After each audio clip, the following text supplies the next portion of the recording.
Many a hot Indian night, my dear old Lancers and I have whiled away at poker. I've been a bit out of touch with the game lately, however, which may account for the fact that the cards seemed somewhat obstinate. Obstinate? I thought they did everything but push the money toward you. Well, it's keeping it in the family, Jennings, you know, all in the family. A sort of domestic jackpot, you might say.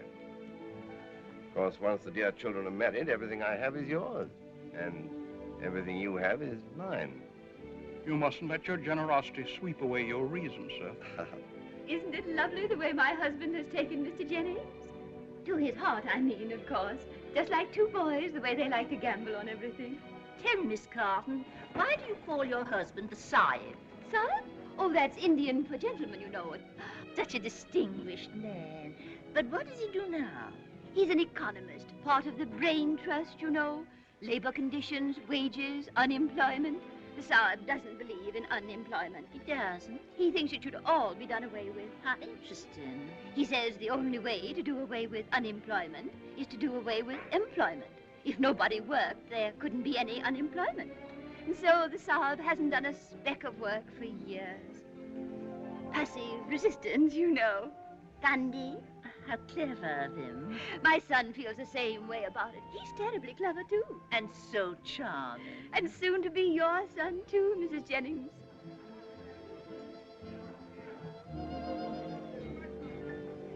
This night, these stars, this purple sea.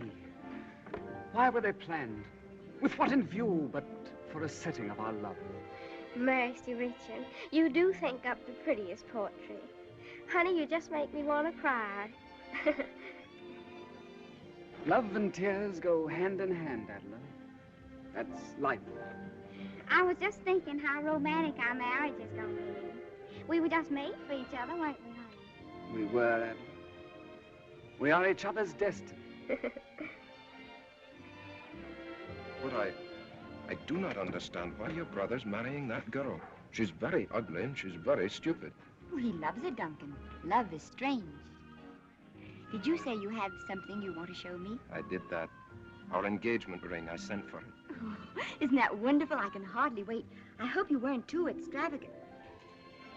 It's no valuable ring, but it belonged to the McGregors. That was my mother's name. Why, it's lovely. I love sentiment. So much better than all the diamonds. I'd like to give you diamonds, Georgian, and pearls, too. Would you really? But I'm no a wealthy man. Oh, now, don't try to make me think that, Duncan. You're sure they're the Carletons, Sergeant? Positive, Lieutenant. The Monte Carlo police sent photographs. Four of a kind. And the kind we don't want around here. Come on.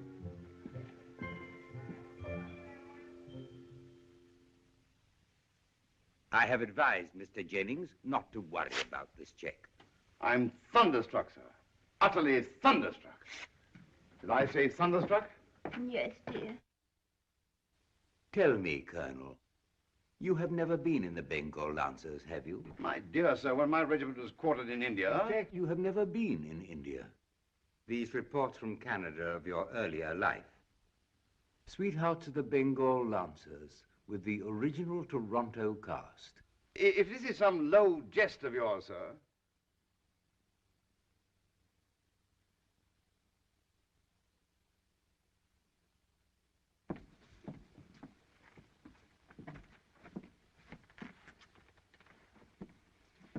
What is the proposition? The municipality would feel a distinct gratitude if you would be kind enough to continue your operations elsewhere. If I were so disposed, sir, I would consider your remarks insulting.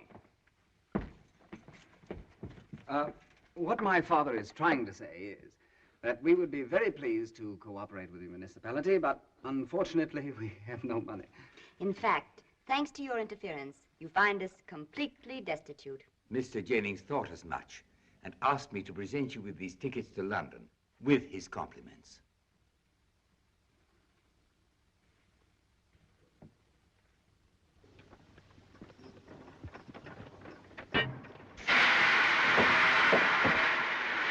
Colonel Anthony Carleton, Bengal Lancers, at your service.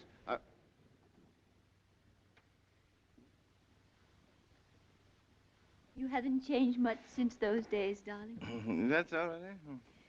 Only your hair's really getting gray now instead of being wig. But when you jumped up just then, you looked just like you used to in the second act when you talked to Lady Gretchley. Remember? Well, beautiful scene that, beautiful. And you, Lady Gretchley, rest assured that I, Colonel Anthony Carleton, will so-and-so, with my life against these villainous natives until my so-and-so, Bengal Lancers arrive. Colonel Anthony Carleton. How we loved that name when we first rehearsed the play that night in Toronto. We've sort of taken the name for granted now. Do you remember how they always cheered at my speech at the end of the second act? So, forward, march.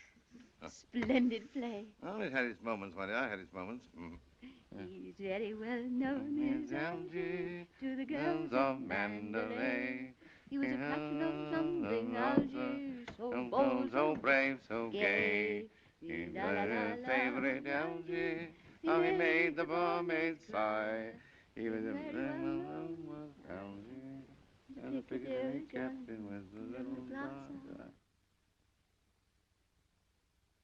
Tell me just one thing, please. What have you to sing about?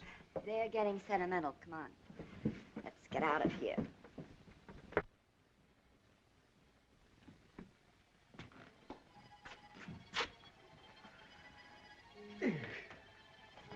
The workings of the Sahib's mind are a deep, dark mystery. Yeah, Mommy's too.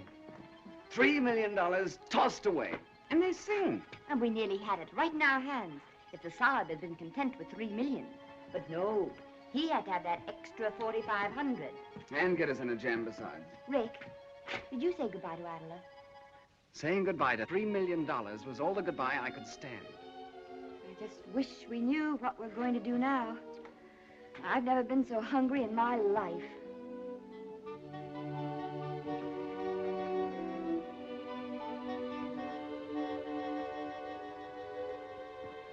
By the way, didn't I see you with a new ring on last night?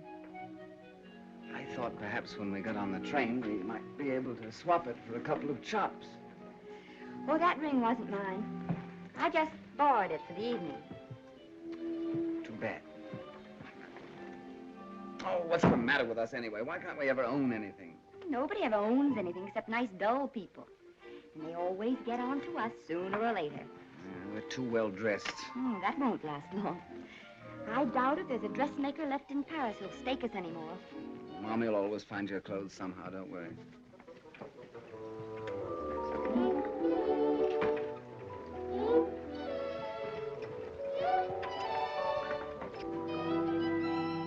Bravo, bravo. He thinks we're sweethearts.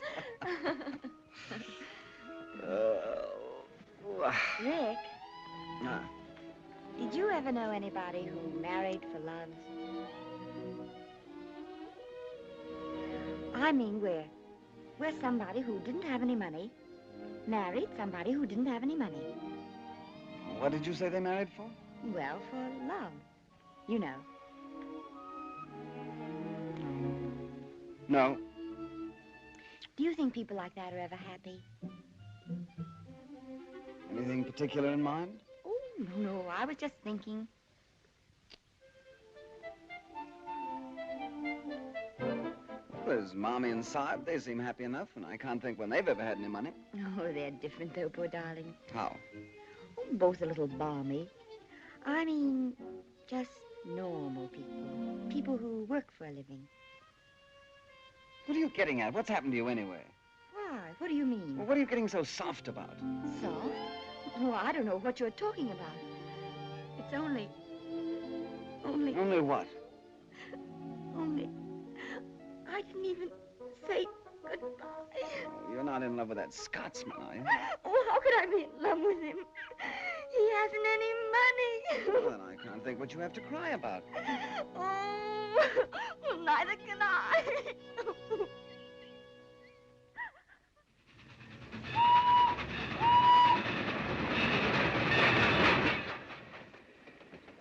I wonder how long it takes a person to starve to death. Just depends. I've known some to drop off in a fortnight. Who do you think will last longer, Mommy or Saab? Oh, Mommy. I think the Saab will. He's more optimistic. Mommy's tougher. Saab's a better bluffer, though. He'll overplay his hand like he does his cards, and he'll be dead before he knows it.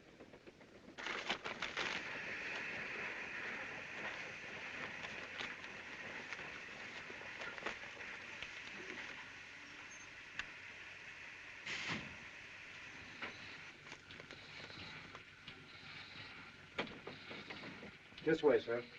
Police. Cheating at cards. Fortune hunters. Bengal lancer. Oh. Oh. Oh! Come here. Why, hello, Duncan. Where did you come from? And don't try to be offhand with me, Georgiana. I'm very, very angry. I had to take a flying machine to catch you, and I cannot afford to hire flying machines to chase you about. Well, nobody asked you to chase me about. You're a daft and undependable female. Don't you dare address me that way, Duncan McNair. Stand still and listen to me. We're going to be married to each other. We're not going to be married to each other. I don't care if your father does cheat at cards. I forgive you. You forgive me? Your brother's a worthless fortune hunter. But I forgive you because you're only daft and I can cure you. You can't cure me. I mean, I'm just as worthless as they are. You're not. You're a good girl, Georgiana, and you promised to marry me. Yes. And you know why? Why? Because if Richard married Adler, we would have had $3 million and we all could have lived on it. That's why. You're a hysterical woman. I'm not hysterical. I'm just hungry. Oh, I'm very sorry. Come along, I'll get you some dinner. All right, I'll go get Mommy and Saab and Richard. What? Dine with that family? I wouldn't be seen dead with them. And I wouldn't be seen dead with you, even if I was starving. All right, you don't have to. All right? Well, don't follow me about. Just go away and leave me alone. Aye, once and for all.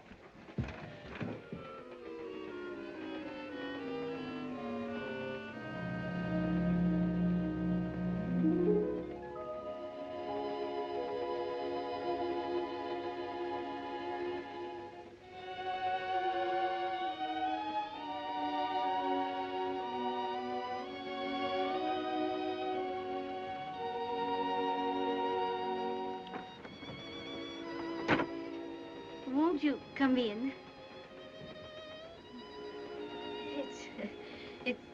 It's lonely at night, isn't it? Yes. I don't like to see night come. Do you? Well, I don't think I ever noticed.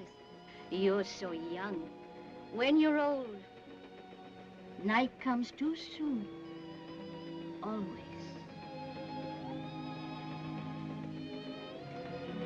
And you seem troubled.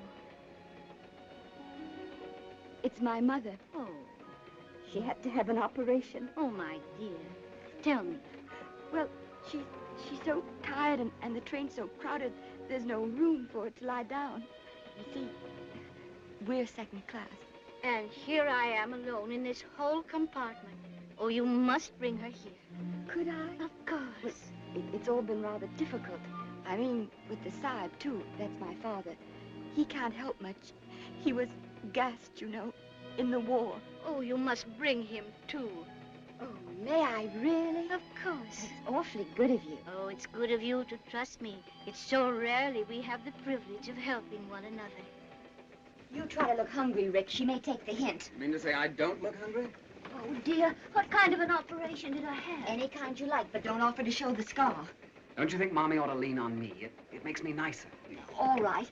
And you were gassed in the war, you know, Sahib. I imagine I sort of wheezed. Here we are. Now, don't overplay your hand, any of you. Trust me, my dear.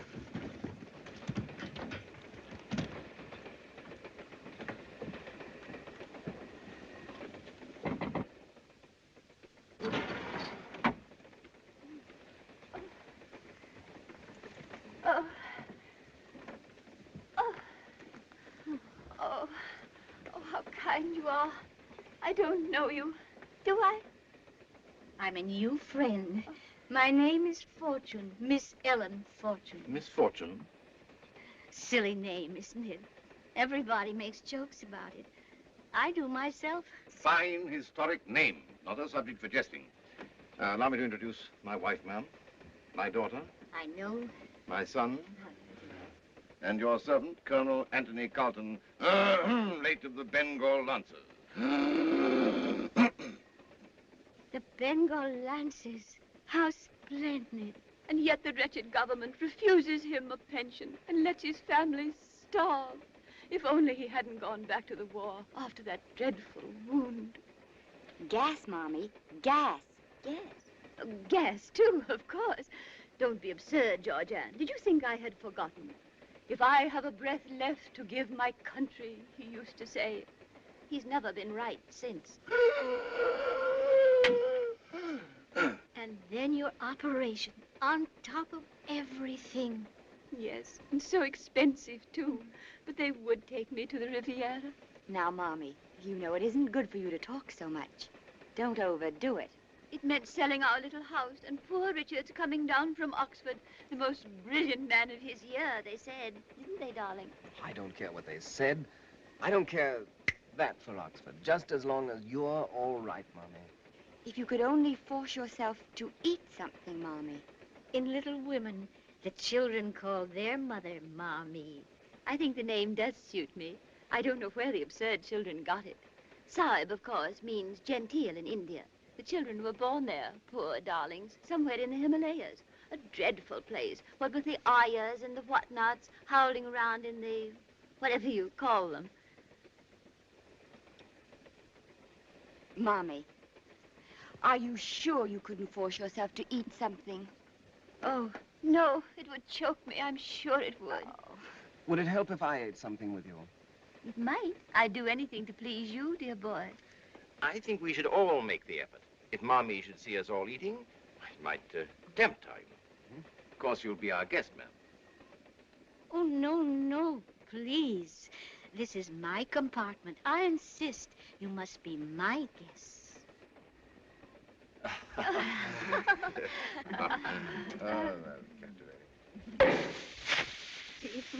So often I've tried to imagine parties like this when I might be with friends, celebrating with them on birthdays.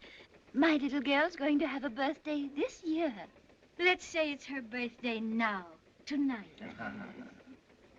Just 20-odd years ago today, somewhere in dear old Ireland. If I had thought 20-odd years ago that my little girl would come out in a French railway carriage... You're pretending it's a birthday. If I had pretended 20-odd years ago that my little girl would be born in a French railway carriage... Can I help you, darling? If I had pretended 20-odd years ago that I would give birth to a little French railway carriage, egad, I'd have shot myself. You must forgive the Sahib. He lives in a little world all his own. What fun. You're all so young in heart. Like John Dickey. Won't you have some champagne with us, Miss Fortune? What a shame. Oh, forgive me. I was just thinking of the hundreds of bottles in the big house at home. Just gathering dust. Really, ma'am? Hundreds of bottles? There, I'm not going to think of that lonely old house now. This is the first real party I've ever had. All my life, I've had to live quite simply. And now that I have money enough to do everything I want, I really don't quite know how to start. And you're traveling alone now? Yes, I'm quite alone. Oh, I've seen many lovely things on this little jaunt, but I've had to see them alone. And after all, we see them best, really, through the eyes of those we love. Wasn't it Rossetti who said something like that somewhere? Beauty, without the beloved, is a sword through the heart. Why, I don't remember. So you see, this has been a rather sad journey until now. You've made this my happiest day. Delighted. Pleasure's all ours, my dear lady. I raise my glass for the first time in my life, gladly, to Miss Fortune.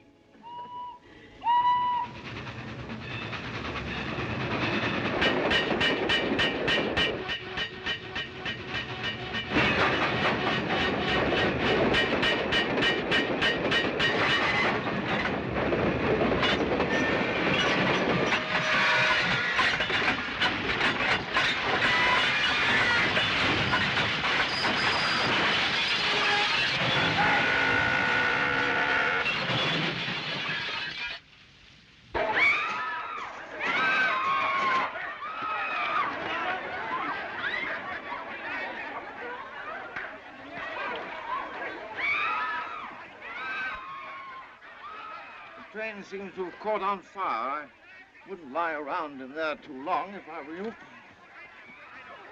Come on. No. Where is she? She's dead. She isn't dead. Well, I don't think she's even hurt.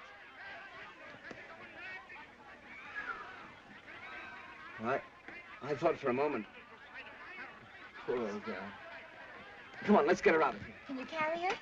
Give me a hand.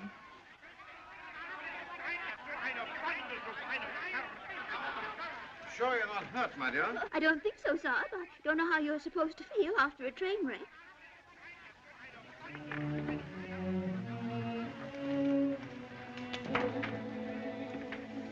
Cold wind. Rather. See if you can find some whiskey for her. Keep her warm until I get back.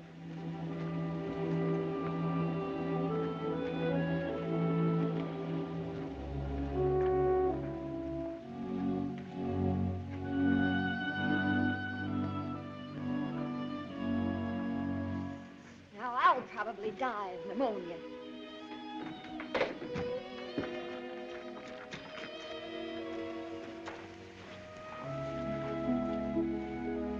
Where have you been? Are you all right? How did you get out? On my 2 feet, they're very adequate. I've hunted through the whole train for you, if anything had happened. What have you got there? This is an old lady. You're being very good to her. I'm not. I'm trying to keep warm. You've given her your coat.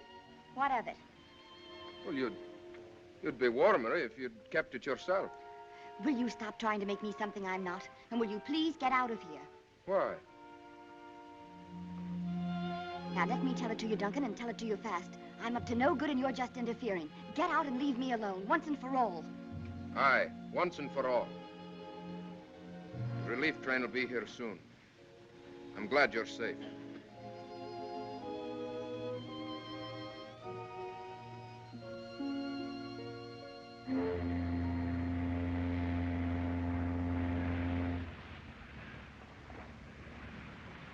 If the old girl doesn't cough up something after all we've done for her, I shall lose my faith in human nature.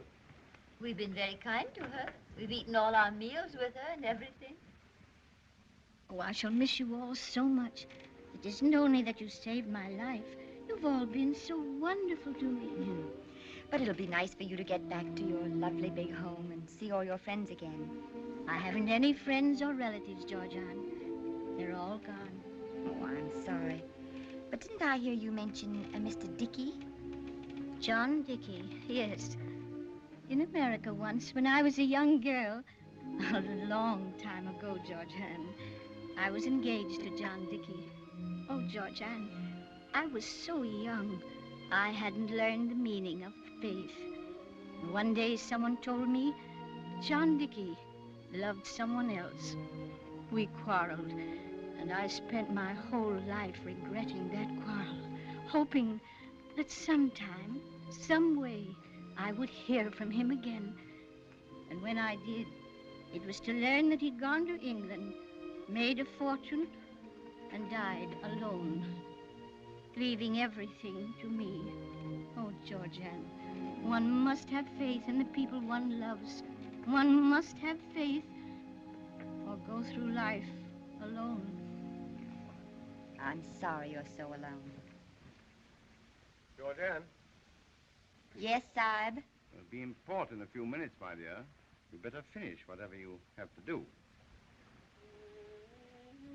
Well, I wish something... I wish there was some way we could see you sometimes in London. Georgiana! Oh, no, you couldn't, that lonely old house. Georgiana, you couldn't come and stay with me, all of you, and be my guests for a little while? Well, I don't know what the Sahib would think. He hates so to impose on people. But it wouldn't be imposing. I'll ask him. I'll try to persuade him. I'd love to come, just to be with you.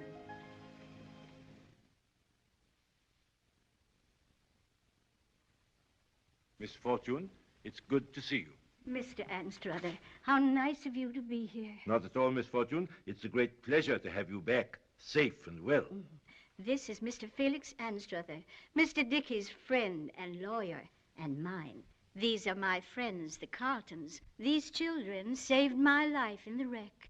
I'm sure I'm most grateful to them for that. And now, they've promised to stay here with me just as long as they can. Really? Here in this house? Miss Fortune seemed lonely, and we thought we might stay with her a few days. That's very considerate of you, I'm sure. Now I'm afraid I must leave for my train. Well, well. Where are you off to? Paris first. I was thinking I might need a lawyer myself pretty soon to manage my affairs. Perhaps on your return. I shall be very happy, Colonel Carleton, to look into your affairs as soon as I return. Good day, Miss Fortune. I'm very sorry indeed that my business takes me away at this time. I'll see Mr. Anstruther to the door. Perhaps you could have a hand or two of poker when you come back. Bon voyage.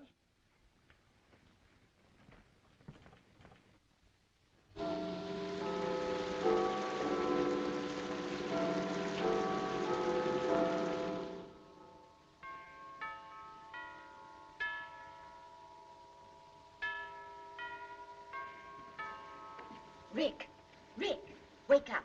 No way. Don't be stubborn, Rick. Wake up. Are we packing again? No. I've been thinking and I have everything worked out. Did you work out what happened to the top of my pajamas? Shut up, Rick. I have an idea. Oh. Why don't you sit down, Mommy? Oh, I thought I was. Now listen, we've been planning on staying here for a couple of weeks. But where do we go then? Elucidate, my dear. I mean, we can stay forever. All we have to do is to keep on being what she thinks we are. Charming, you mean? No, decent, honest, sober, and hardworking. And just what do you mean by that? I mean, darling, no funny business with the cards, no running up bills, no brandy. And you, Rick, will have to look for a job and take the Saab with you. Oh, really? Sounds too busy. And for what? No sooner do we do all this than she'll up and die, and then we're out. Unless... Unless what?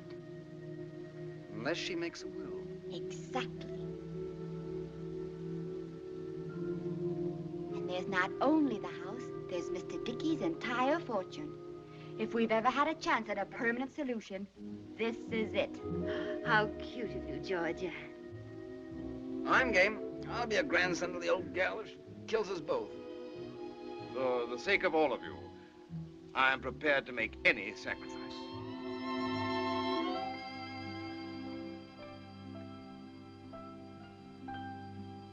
You don't have to worry about me, John. I won't be lonely anymore. I've found friends.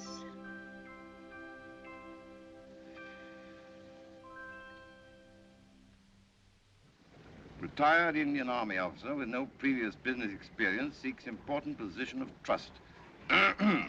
Finest social references, if desired. Colonel Anthony Carleton, etc., etc. Oh, I say, supposing some blighter should answer this. Si, what a ghastly idea. I know. Sounds good. Well, where shall it be today, Father? Want to see the mummies again? Oh, mummies are a bit dead, don't you think, for such a beautiful day? Yeah. National Gallery? Painting? No. No, it's time, my son. You saw life in the raw.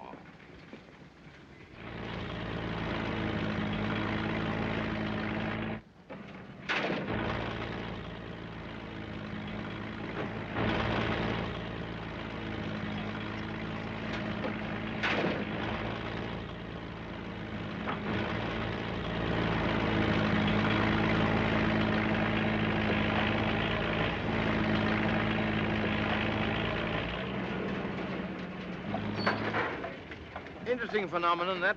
What? That mechano set. The what? Well, that thingamabob. Oh, yeah. There he goes again.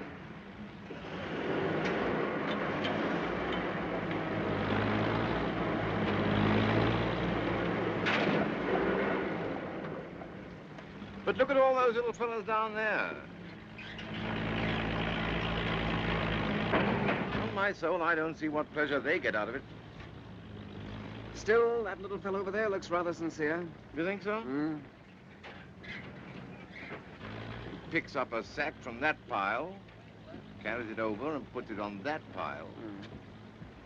And he goes back for another.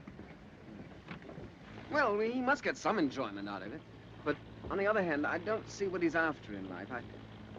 I don't see his reasoning. No reasoning involved, my boy. Instinct, biology. Something tells him to carry the little sacks back and forth, and so he has to do it. I see what you mean. Interesting problem, isn't it? Capital, labor, classes, masses, no jobs, no leadership. Huh. I wish I were younger, my boy. Lunch. High time, too. A hard morning.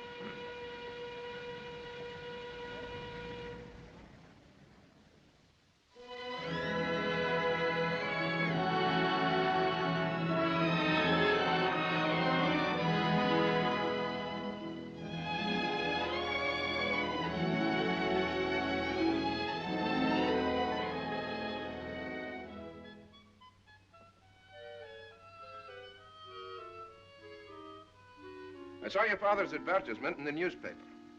Oh, of course. I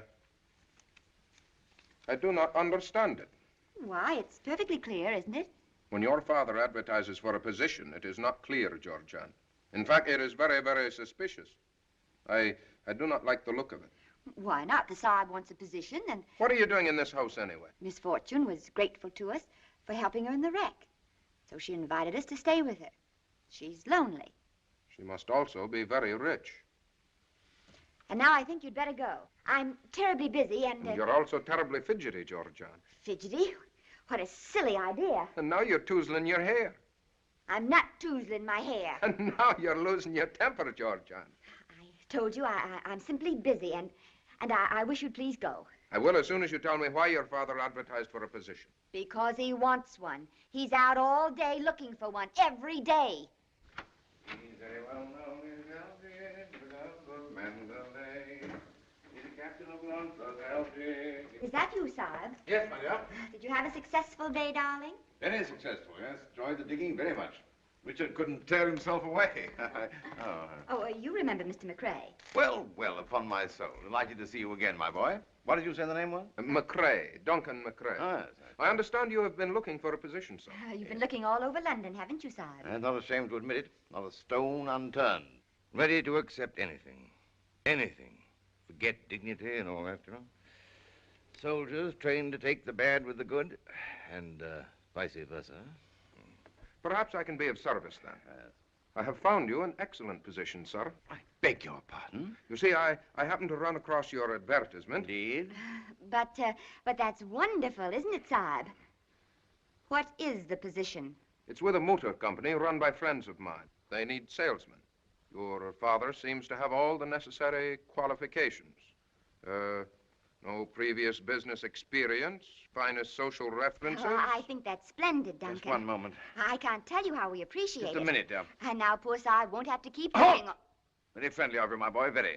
But I'm afraid my capacities are entirely unsuited. Oh, Sahib, you know you have capacities for anything. In that case, sir, if you will report at the Wombat sales room at 9 o'clock in the morning. Good afternoon, sir. Good afternoon.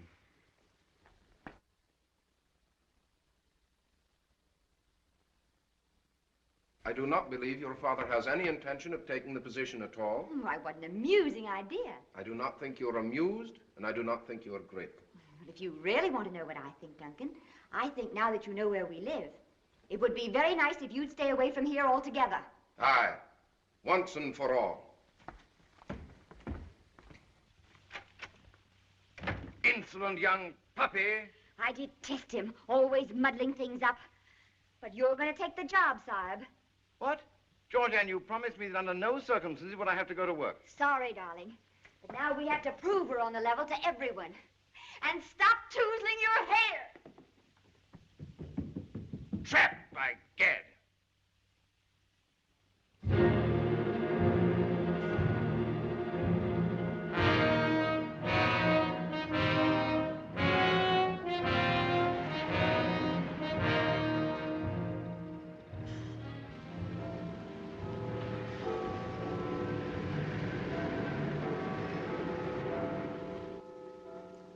$9 o'clock? I'm afraid so, Sahib. Well, I'll never forget the pleasant days we spent. We never did half the things we planned to do. Too late now, I'm afraid. I wish we could at least have got to the aquarium. Some future time, perhaps. Never know. Well, Won't be the same without you, Sahib. nice of you to say so, my boy. It's you, too. Not much good at farewell. I know, Father. I'll walk a little nearer with you. Thank you, my boy.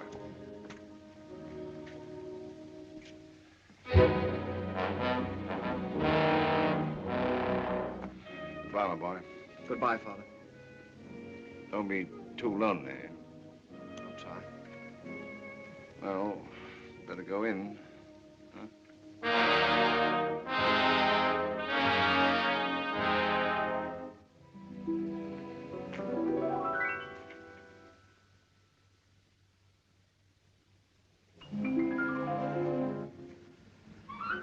What is it, Sahib? Tell your mother, my boy. Tell your mother.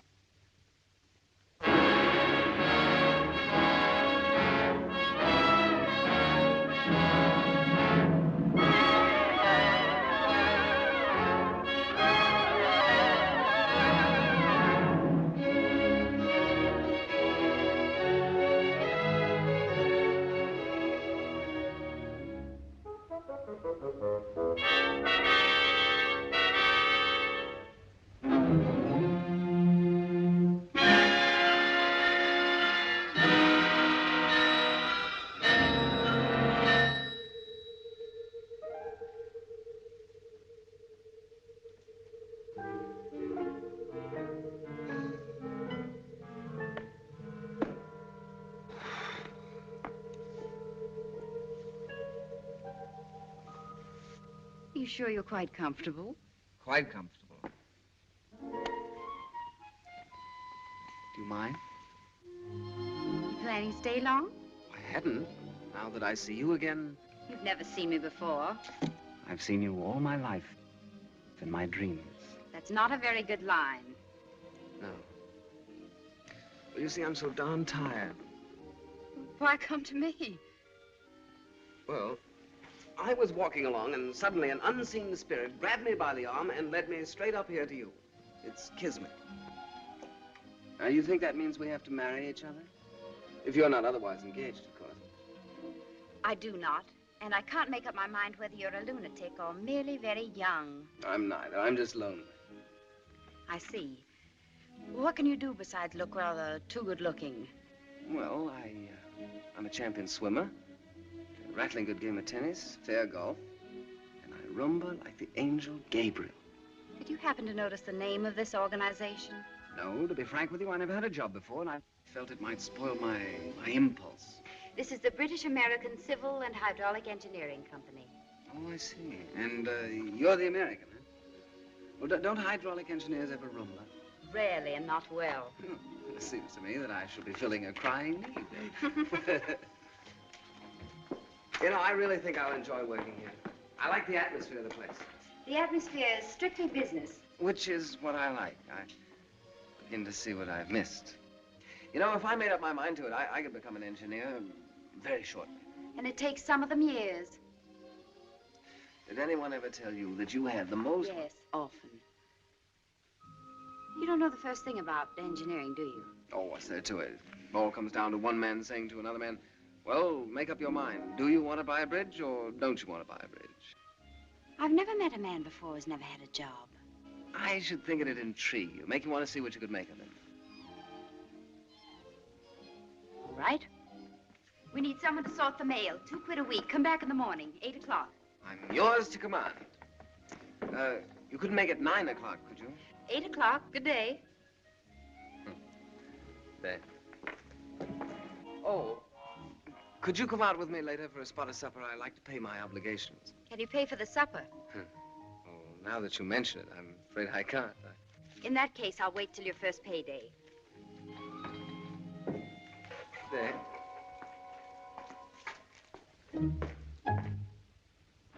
She pretty? Come see, come ça. Is she intelligent? She typewrites well. Is she fun? She's a business gal. There must be something about her for you to take her out. There is. She's my boss. And it's a very sound policy, my child, to keep in the good graces of one's boss. Has she a lot of money? I've no idea. I rather think not. Guess whom I ran into today? I couldn't possibly imagine. Who? Adela Jennings. Adela? She's just arrived in town, wants you to have tea with her. Where's she stopping? The Ritz? Oh, I must ring her up sometime. Might be a good idea. Perhaps her daddy's not in town. Well, even if he isn't, we're pretty well set now without him. We're not set at all. Certainly we are. The old lady's more in love with us every day. And she's not getting any younger, you know. I haven't heard any talk of a will yet. Fact is, I don't think we'll have to wait for a will. She's bound to come through with something soon. She hasn't, though. The aged are slow, my child, just as the young are foolish and impatient. We can count on her, and so we don't need any more Adlers in our lives. Either of us. Do you really believe that, Rick? I do, my child. Does this tie look all right? Oh, that's better.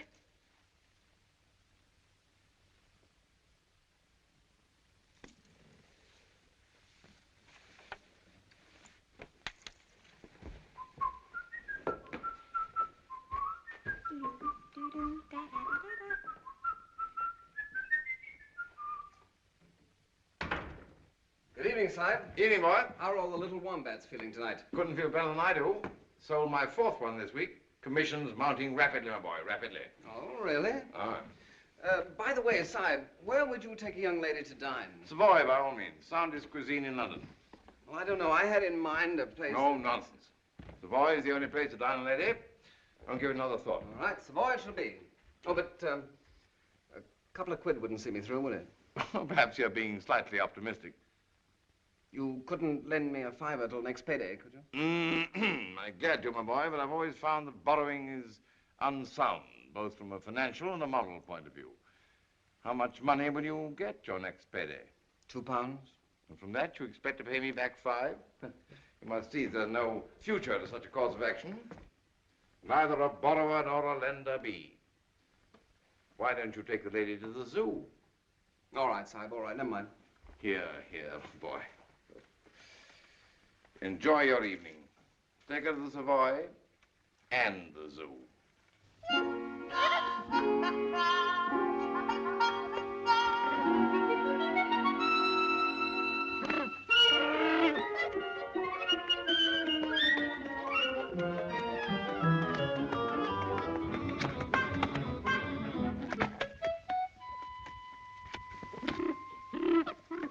Oscar, I'd like to present Miss Leslie Saunders, my boss.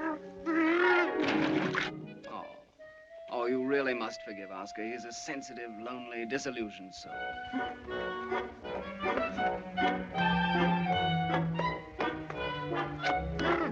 You seem to have a strong sympathy for Oscar. You don't happen to feel anything in common with him. There might be a few similarities. He's very well dressed. Thank you. Quite amusing. Thank you. And I'm afraid utterly worthless. Not your sort. I rather doubt it. Although I wonder if you have any idea what sort I really am. Of course I have. Sane, practical. That's right. Ambitious, hardworking. That's right. Utterly moral. Utterly. Straight from the shoulder. Straight as a rivet. Well, in that case, I should think you'd greatly admire me if I skipped all the approach work and just kissed you without any preliminaries. I should not only admire you, I should respect you. Well, there's something to be said for your philosophy.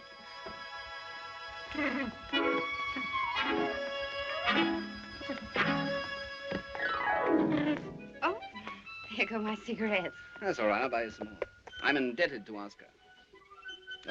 Light on, man?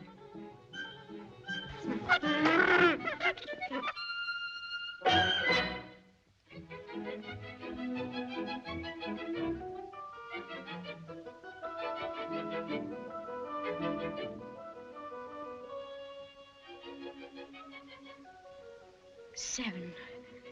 No trump. Well, I pass. I pass. Me too. I think it's a lay me down. Oh, well, upon my soul, what an amazing pupil. What card sense, eh? Another grand slam. You must be the kind of person one is warned against on ships. On ships. Mommy means people who play cards dishonestly. Have you ever known any such people? I'm glad to say that I never had the bad fortune to encounter any of those miserable scoundrels. I should think they must be most unhappy. Unhappy, ma'am? Don't you think so? It seems to me they must always be outside of everything. They must be so lonely, so friendless. Very possible, ma'am. Very possible. It's way past your bedtime, Miss Fortune. Oh. Another beautiful evening. Good night, my dear. Good night, Miss Ellen.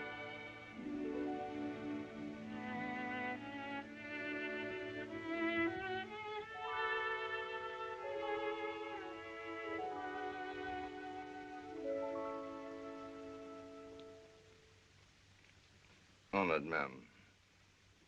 Honored. May God bless you.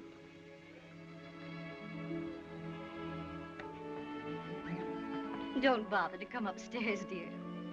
Good night. Good night.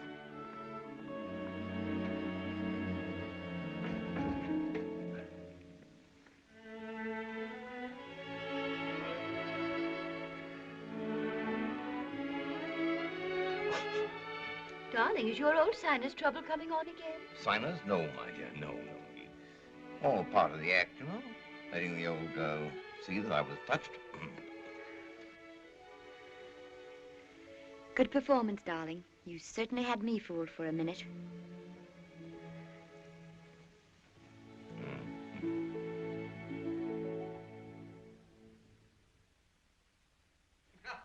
Mind your feet in the stair, Mom. You take the high road and I'll take the low road. And I'll be in Scotland before everyone in the house. For me and my true love will. You idiot. Stop. It's all right, old pal. I take care of myself very nicely, old pal. I brought my old pal home with me, Georgianne. Yes, I know. We're all palsy-walsy. Now sit down before I knock you Have down. to undress myself. Take off my shoesy-woosies. I'll help you. You've helped him enough. Yes, I take off my own shoesy-woosies. Very considerate of you, Rick. Yeah. First my shoesy-woosie. Then my socksy-woxy. Then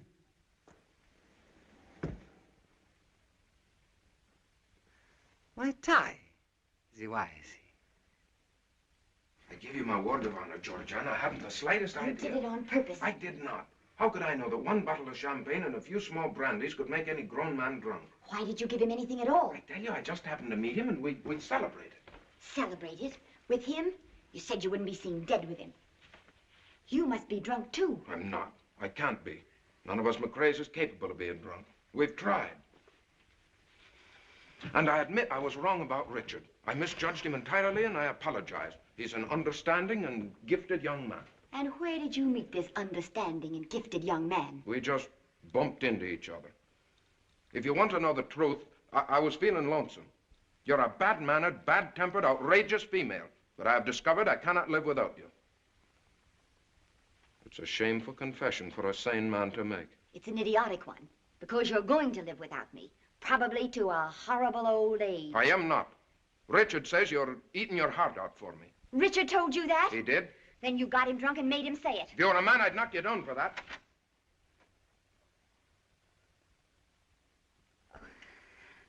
Oh, I'm dreadfully sorry. We must have awakened you. Poor Richard has been taken ill, and this Mr. McRae was kind enough to bring him home. How do you do, Mr. McRae? How do you do? That's not the exact truth, Miss Fortune. Poor Richard is extremely drunk, and it is my fault. And now if you've said everything you want to say, you might have the decency to go. Listen, Georgianne, don't quarrel with me. I may have to go away. There's a chance I may leave for India. Is it only a chance or a hope? Oh, my dear, my dear. I trust you will accept my apology, Miss Fortune, if I have disturbed you. You haven't disturbed me, Mr. McRae. If you have the slightest consideration for anyone, you'll go away and stay away. Aye, once and for all.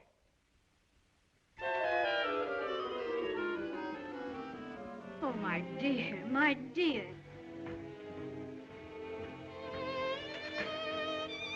Young people are so foolish. They don't know that love never comes twice.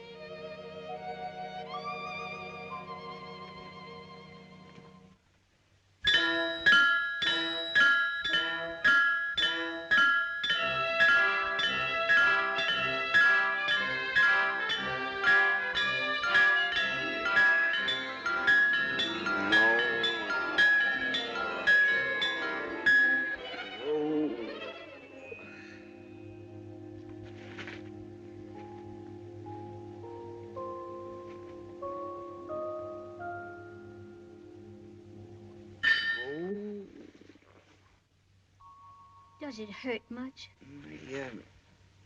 My head is on wrong. I know just how you feel. Oh, I've been intoxicated, too. You have? I was quite a young girl, but I've never forgotten it. It was at a birthday party. Somebody gave me a glass of punch, and then the trees started going round and round. I know. Wasn't there anyone there to put ice on your head? No. But there was a boy there who was very kind to me. It was John Dickey. He let me hold his hand tight to keep me from being flung into space. Well, that was darn decent of him. Yes, he was a very nice boy. And he had a little white dog with him. She had a black spot, like an enormous eyebrow over one eye. Sounds like a very nice little doggy. It was. Does your head feel better? Much. I say, please don't think badly of me. Why should I think badly of you? You were only being gay and happy and proud, perhaps, of your job. And most of all, young.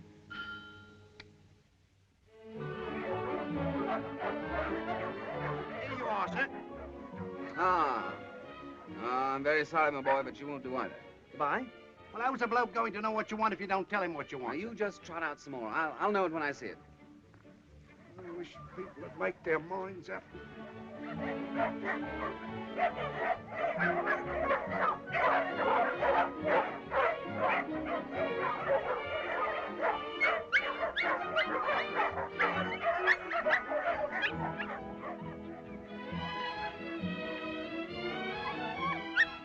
Oh, this one's a darling, Richard. But he's not vivacious. Oh, he's just sleepy. The dog I want must be vivacious and sleepy. Besides, he's cross-eyed. You're mad. His eyes are as straight as mine. Oh, Hazel. You're difficult to please. On the contrary, I like Hazel.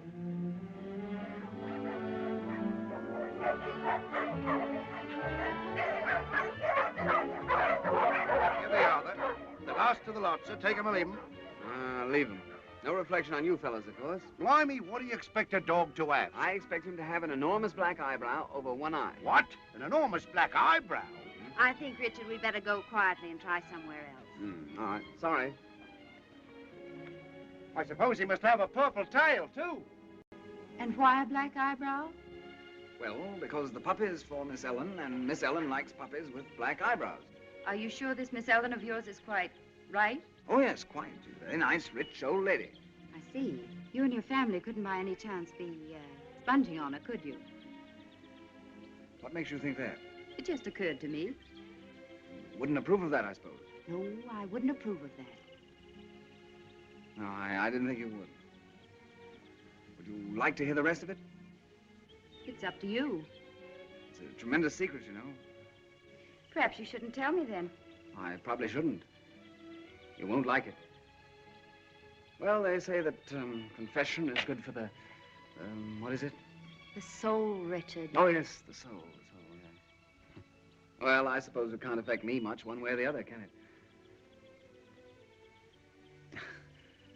You see, we're all trying to become heirs. I don't understand. It's very simple. You see, we're really all quite charming, and we made the whole gal love us. The Sob took to selling wombats just to prove that we were on the square, and I took to opening letters for the same reason. Rather a neat idea, don't you think? You're not kidding me, Richard. Oh, no, I'm terribly serious. We thought we'd worked it out rather cleverly. I never doubted that you were clever, Richard.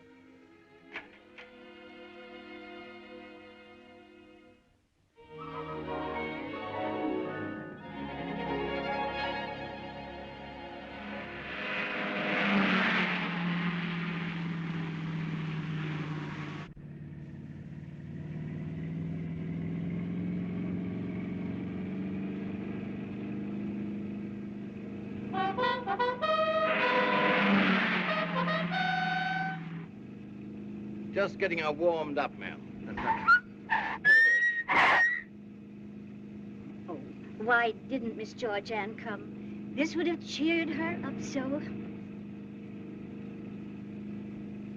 Now, do you want to see what a wombat will really do, ma'am? Yes, yes.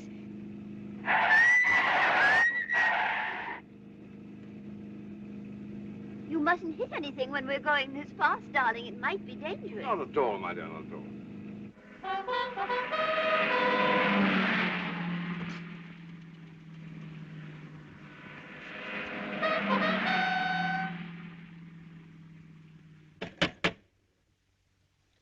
I'm afraid I have won again, Miss Georgianne. You have to have a scientific mind. Mr. Dickey didn't have a scientific mind either. Now, who can that be sticking his nose in?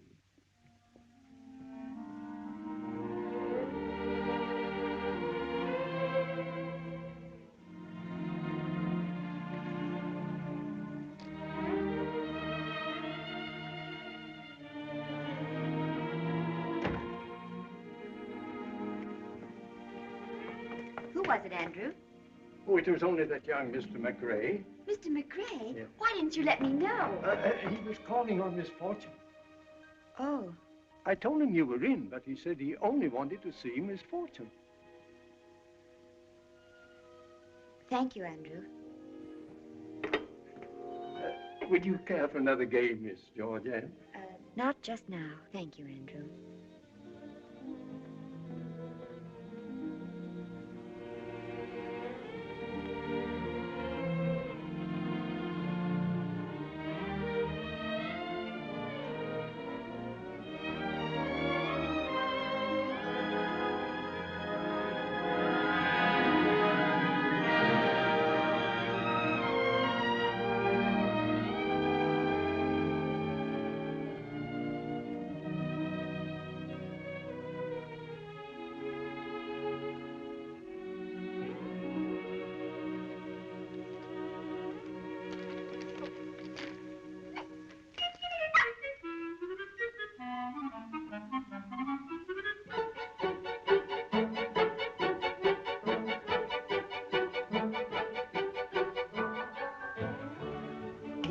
What on earth?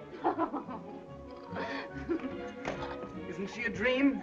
Her name is Jane of Aylesbury, and her father's a champion, you know. You get this horrible monster out of here before Miss Ellen comes home. Well, but she's for Miss Ellen. I got her for Miss Ellen. And I'm paying for it out of my own salary. Think of that. Oh, how wonderful of you, Rick. Are you sure she wants one? Sure. My salary is too small to waste if I weren't sure.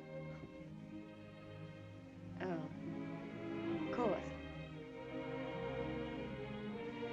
I thought for a moment...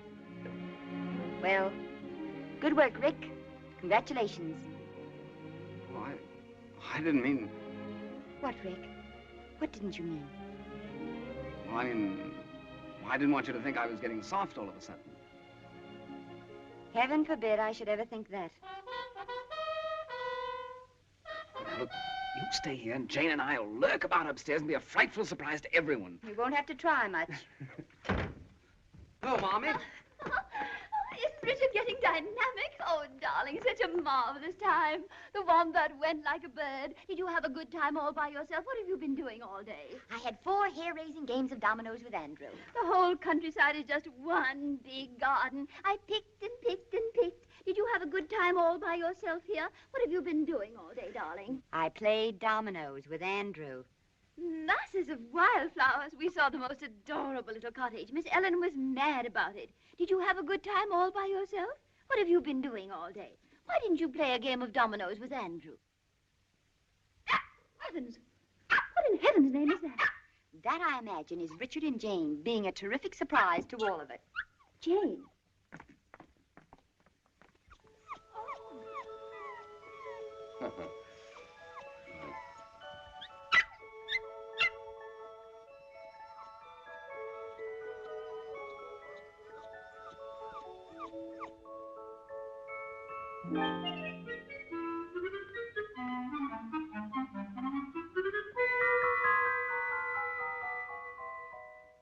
It can't be very amusing for a young girl to be spending so much time with such an old lady.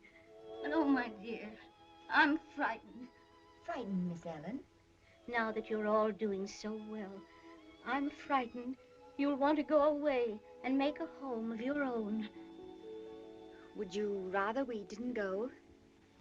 Oh, my dear, if I only knew you'd be with me when... I'd never be afraid again. We'll stay with you as long as you want us. Oh, if you could only promise me that. I promise.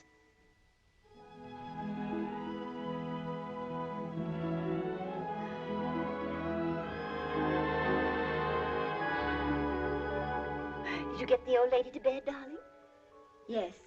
She made me promise that we'd never leave her. Sometimes, Georgianne, I don't know where you get all your cleverness. Certainly not from me. I guess the Sahib has more brains than I ever realized. I don't know that we've been so clever, though, Mommy. We haven't been getting on very far with the will. I'm beginning to think perhaps we should give up the whole idea. Georgianne!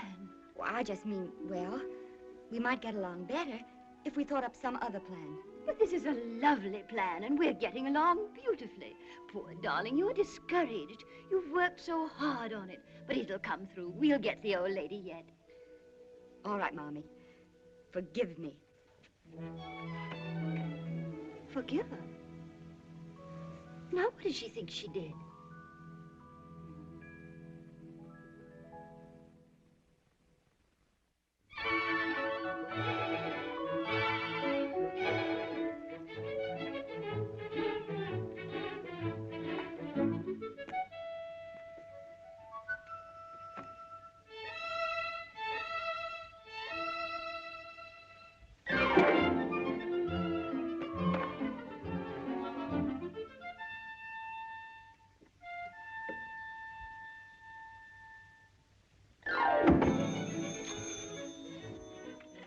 Hello.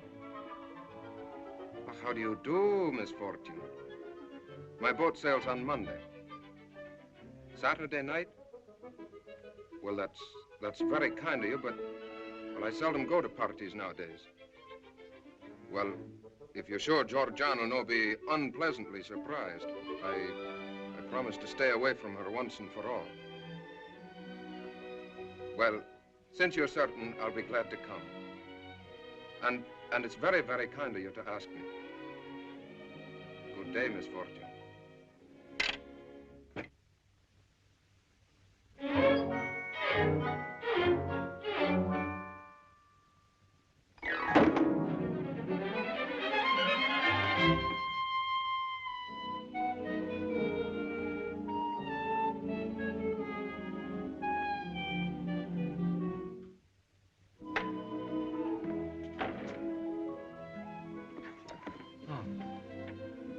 I thought I told you an hour ago I didn't need you any longer.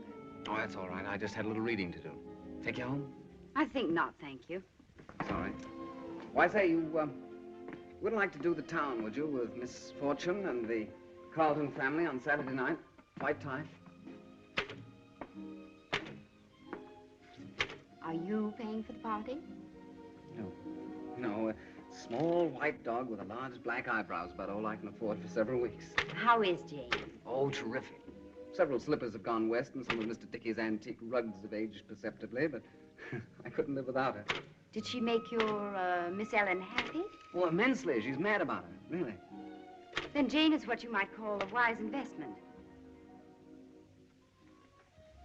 As a matter of fact, I think Jane will do the trick. Congratulations. I knew you'd be interested.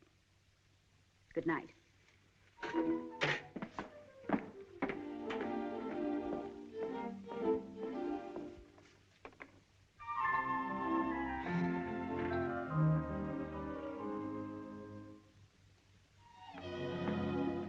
If you'll pardon my curiosity, what are you reading?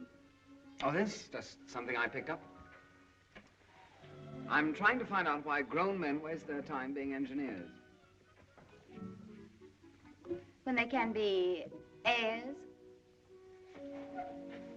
Exactly. By the way, the boss said the suggestions you made for the new building were not half bad for an amateur. Did he? Not really? Of course, that doesn't mean anything to you. Oh. It's always nice to make an impression on the boss. Mm-hmm. Well, good night. I suppose you think I couldn't be an engineer if I wanted to. Well, there wouldn't be any point to it, would there? You'll be able to buy and sell engineers one day. Yes, I suppose you're right. On second thought, I think I will go to the party with you Saturday, if the invitation's still open. Still open? Oh, it's you or no one. I have an idea about you, but it still needs just a little more work. Good night. Good night. This type of motor uses a delayed combustion design or method. And that means exactly, Well, putting it quite simply, sir, that means that the cylinder head is recessed to receive the patented shaped piston, which closes off the valve area from the combustion chamber. Yes, yes. If I were to say that the wombat is the last word in mechanical perfection, I should be withholding the full truth. The wombat is above mechanical perfection. Wombat is ahead of its time. As far ahead of its time as was, well, Socrates of his. Yeah. It's a pretty thing, isn't it? Yeah. Yes. Oh, yeah. Well, Colonel Carleton, I believe in you, and I'd like to put in my order for 3 of them. One for myself, and one for my wife, and one for my, I understand perfectly, sir. I shall deliver the 3rd one to you personally at your club. Oh, that's fine, Colonel. Fine. Thank you. Thank you, sir. Colonel Carleton. Yes, Mr. Hutchins? I would like to have a word with you. Always a pleasure and a privilege to chat with the managing director of our company, Mr. Hutchins. Colonel Carleton, I have always made it my custom to know the men who represent the Wombat, to look into their past records. Past records, sir? Records aren't always quite fair and all that. On the contrary, Colonel, I think your record does you full justice. All I can say, sir, is that since I've been with the Wombat, I've done my best. Sometimes an executive's position involves unpleasant duties. Yes, I quite understand, sir. On the other hand, sometimes those duties are a distinct pleasure. This is one of those pleasurable occasions. The board has decided that a man of your obvious talent is wasted as a mere salesman. We are very anxious that you should become our London sales manager. Take charge of this entire branch. I trust that'll be agreeable to you. Oh, well, of course... A suitable adjustment to recompense, of course. Well, I've no doubt we can come to terms with Hutchins. Oh, and by the way, some of the members of the board are very anxious to meet you. Oh, naturally, naturally. I'm giving a little dinner party at my house on Saturday night. I hope you can be there. Be delighted. Oh, I'm afraid not Saturday night, no. An old friend of mine has been very kind to me, giving a little party that night, and I wouldn't like to disappoint her. However, any other night, Monday, Tuesday, Wednesday, Thursday... Yes. Some other time. Good night. Good night. Oh, by the way, may I suggest that you take things a bit easier? Oh, we can't afford to lose you, you know. Oh, indeed no, sir.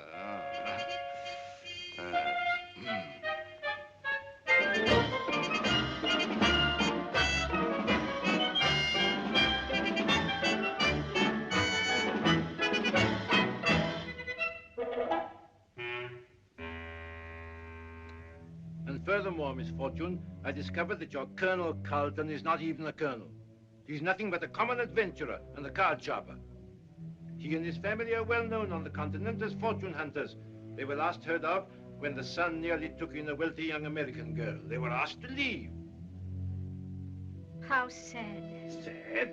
That such fine people should be reduced to such an existence. How cruel life must have been to them. But you don't understand, Miss Fortune. They're not fine people. They're little better than criminals. And they're in your house now, living on you, sponging on you. Who knows what plans they may have against you. Now I understand so many things that used to puzzle me. Little glances they exchanged, little embarrassments they had, times when they were hurt, and I never understood why. Oh, I wish I had known sooner. I could have spared them so much. But you must get rid of them, Miss Fortune. They'll take everything you have. Oh, I'm an old woman, Mr. Anstruther, a very old woman who has led a lonely, useless life. But I've learned some things in my loneliness, perhaps because of it. I've learned not to judge people. I've learned to take them as I find them, not as others find them. And most of all, I've learned to give complete and unquestioning faith to the people I love. I shall say no more, Van.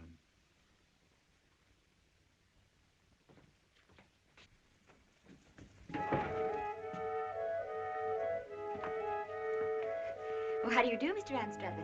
How do you do? Did you have a pleasant trip? Very pleasant and very interesting. Good evening, Miss Carleton.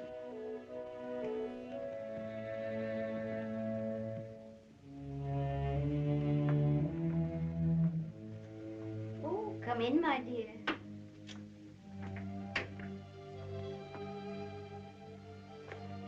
I just saw Mr. Anstruther. I didn't know he was back from his trip. Oh, yes. Sit down, won't you, dear? I've just had a long talk with Mr. Anstruther. I've realized for some time how much I've been imposing upon you and your family. Why, not at all. I've wondered, what can they possibly gain by giving so much to a lonely old lady? Oh, and finally I've decided to do at least everything that is in my power to do. But we don't want you to do anything. I'm sure of that. But I want you to know that I have asked Mr. Anstruther to draw up a new will so that when I die, everything I have will come to you and your family. It isn't at all what I would like to leave you, Georgianne. I would like to leave you happiness. Oh, Miss Ellie. He's very well known as Algy to the girls of Mandalay. He's a captain of Lancers, Algy. He's bold, he's brave, he's gay. Georgianne, do you know what your father is? Yes, I think I know. Nonsense, my dear, you couldn't know, and it just happened. He's been made the headmost sales manager of the entire London branch. Yeah, what do you think of that, Georgianne? Making money on his own and everything. Oh, tut. Not big money, of course. But an impressive step, if I do say so myself. Of course it is. It's just what we need to convince the old lady. Just think how pleased she'll be. She'll think we're all wonderful. She'll think we're wonderful, all right. She does now. In fact, you don't even have to go on with it, Sahib. We've won. Whatever do you mean? She's decided on her will. We're to get the money. She's going to leave us everything she has. How too marvelous. Aren't you going to compliment Georgianne, Sahib? She did most of it. Oh, so she did, my dear. Very good.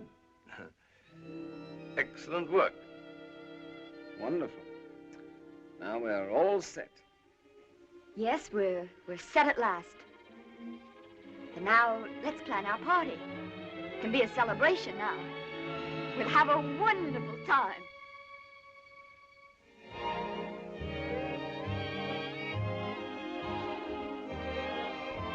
Going to India, eh? Well, that's my old stamping ground. Let's give you some letters of introduction, my boy. Ah, India, India. Richard and Georgianne were born there, you know. They were. Yes, poor dears, they were born there. Such an awful place. I've never been there myself, but they've told me about it. That's very astonishing. Oh, don't mind Mommy. She has little lapses like that. Nothing dangerous. Perhaps we'd better dance. Rather a shy young fellow, what? I'm sure I've seen him about somewhere. Never forget a face, you know. Your whole family are rather complex, aren't they? Oh, yes. Well, take me, for example. I'm probably the most complex character I know. Really? Really? Richard. Oh. Why did you ask the boss yesterday to recommend a night school in engineering? Oh, that? Oh. I just did that to impress him. Clever of me, what? But why did you want to impress him? You're going to give up your job as soon as you get Miss Fortune's money, aren't you? Oh, I hadn't thought about that. You won't need a job. No, but... Is your father going to give up his job? Saab give up his wombats? He's sales manager in the place.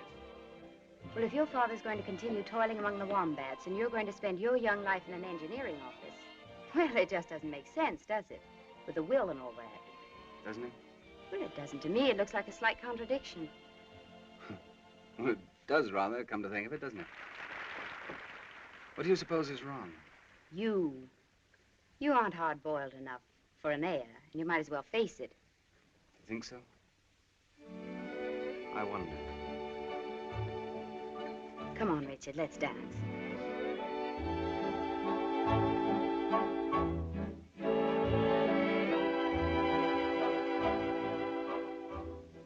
Permit me to say, ma'am, that you dance exquisitely. It is a beautiful dance, isn't it? With you, ma'am, it's a poem.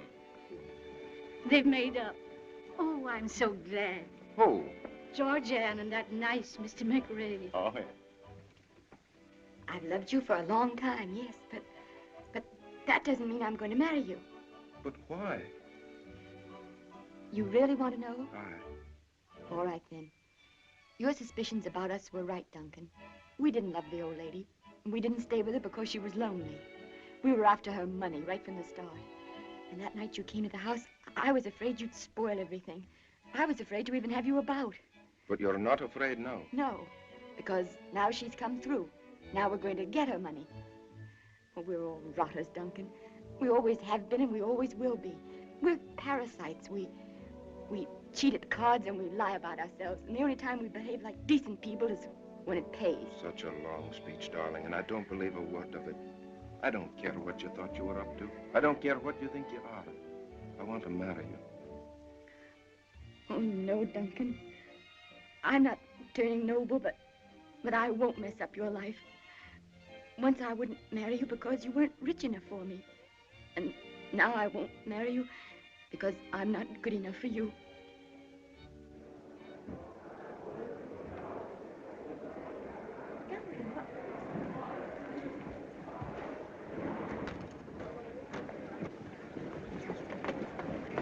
What happened?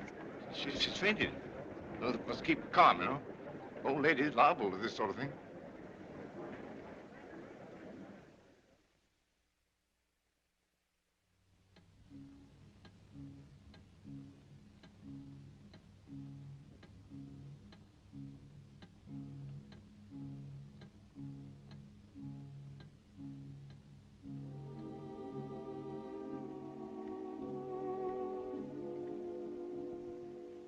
Her fluff's coming off in your trousers.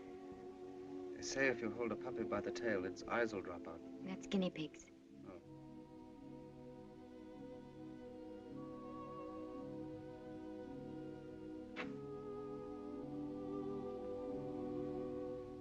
Is Andrew there?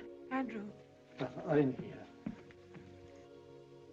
She wants you to telephone for Mr. Anstruther. He's to hurry. Oh. Is she? We don't know yet. She's barely conscious, Miss Georgia.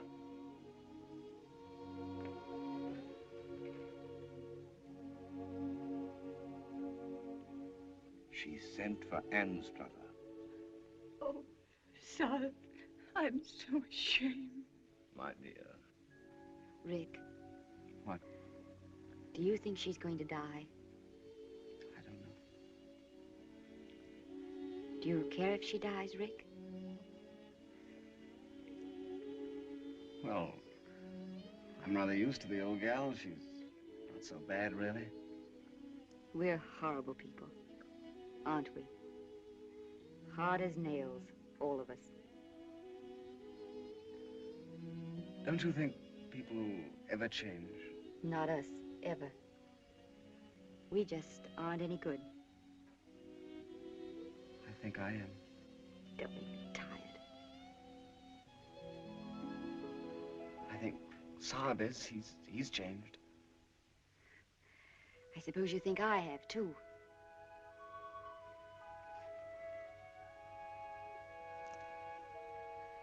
I'm about as much changed as Mommy is. We've been acting so long, you think we're changed. But you're fooling yourself, Rick. Like Duncan. You wait and see. We'll be back to normal. You and the Saab, too.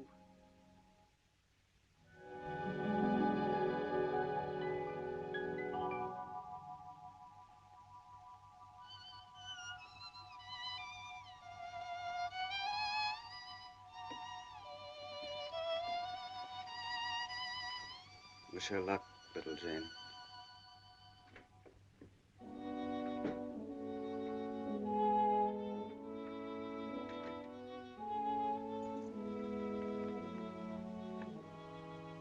How is she? How is she? I'm Miss Fortune's lawyer, not her doctor. He will inform you at the proper time. Since I am her lawyer, however, there is a little matter that may perhaps interest you. Miss Fortune's one thought, despite her grave condition, has been to live long enough to set her signature to a new will. This she has done. I need not inform you as to the identity of the new legatees. I might add, however, that if certain circumstances had been different, I should have advised Miss Fortune most strongly in favor of a more impersonal charity. As it is, it makes little difference. What are you trying to tell us? In the past few years, there has been a steady depreciation in the value of Miss Fortune's holdings. I did not wish to worry Miss Fortune in her late years by telling her this, because I thought that things might be managed for her alone. If Miss Fortune dies, taking debt and taxes into account, the estate will be practically penniless. I trust you will find it possible to forgive her. Why should we forgive her, Mr. Anstruther? That's a strange thing you're asking of us. And pray, what is there to forgive? Wasn't she good to us? As to the money, we don't want it. We don't even need it. Absolutely not. We're perfectly able to stand on our own feet. Indeed. Then perhaps I might add that if Miss Fortune lives, I doubt that I shall be able even to save this house for her. If Miss Fortune lives, Mr. Anstruther, you may rest assured there will be a home for her always. She will not need this house.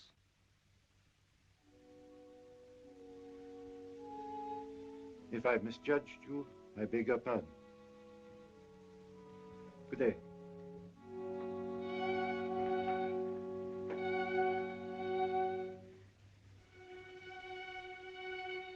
Oh, Mommy, you do love her. Darling. We don't want the money. We don't want it, none of us. Yeah, darling. Oh, and we really want to be what she thinks we are. Mommy, she mustn't die. We've got to show her. We've got to take care of her. She saved us, Mommy, don't you see? She saved us all.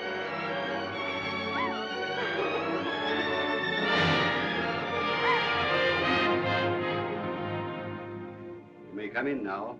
Miss Fortune wants to see you. She seems to be very much stronger.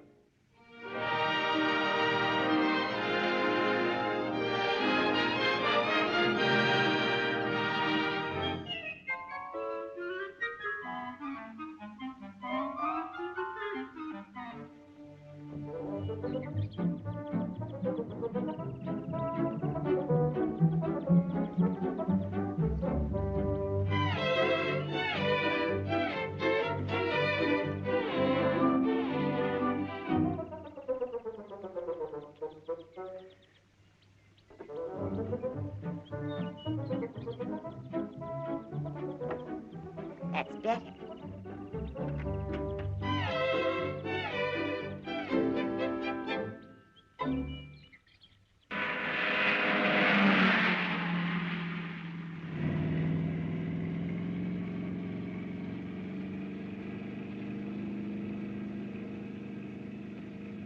When we get around that bend, I'll show you what the wombat can really do. Indeed.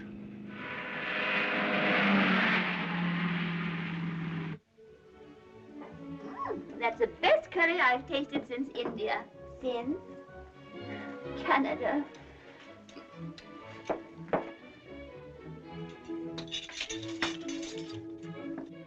You know, Mrs. McCrae, I wonder if we ought to go to India.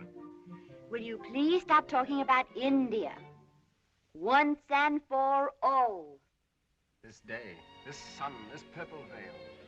Why were they planned? With what in view but for the setting of our love? Such lovely lines, Richard. But such old ones to use on your own wife.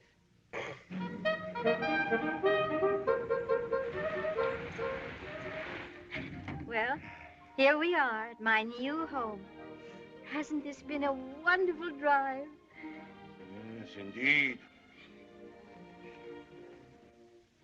And I firmly agree with the words of Abraham Lincoln, that great American, of British extraction, of course, who said, you can fool some of the people all of the time, and all of the people some of the time, but you can't fool all of the people all of the time. I give you Mr. Lincoln. Ah, yes. yes, thank you.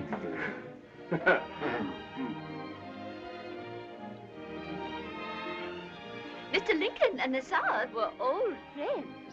Indeed. Oh, perhaps it was another Mr. Lincoln. Now I would like to propose a toast. To my family, God bless them, one and all.